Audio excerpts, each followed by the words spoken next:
my fellow Americans. Joe Biden becomes the 14th U.S. president to meet a pope.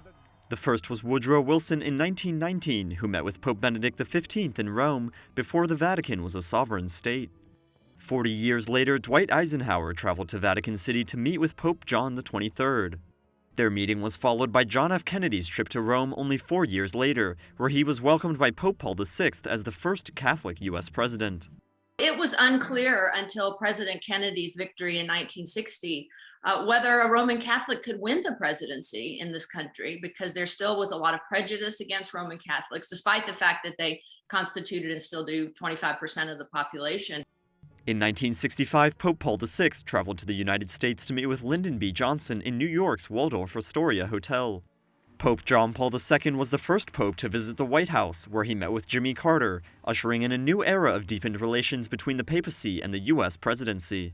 Particularly since the Jimmy Carter era in this country, the 1970s and the 1980s, when the so-called moral majority in this country, which was a born-again Protestant political and religious movement, came on the scene, it's been important for presidents to indicate their religiosity and their spirituality, if they have it. And being associated with the most visible and the most famous spiritual leader in the world can't hurt.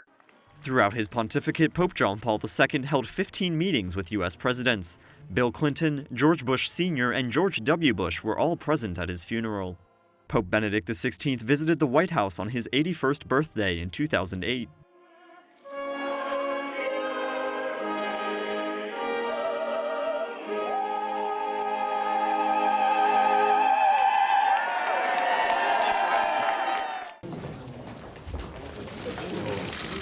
Thank you so much. It's a great honor for me. Thank you so much. In 2009, Barack Obama visited the Vatican for the first time. He returned in 2014 to meet with Pope Francis, who returned the visit just over a year later by coming to the United States. Donald Trump met with Pope Francis once during his presidency in 2017. The meeting proceeded amicably despite prior public disagreements on climate change and immigration. The meeting is Joe Biden's fourth with Pope Francis and the first since he was inaugurated president. Until Joe Biden, we had another 5-6 decades without another Catholic at the top of the ticket, or certainly without a Catholic having won the presidency. So it's historic to have Joe Biden as the second Roman Catholic to be president of the United States. Now, for only the second time in history, a pope welcomes a Catholic U.S. president to the Vatican.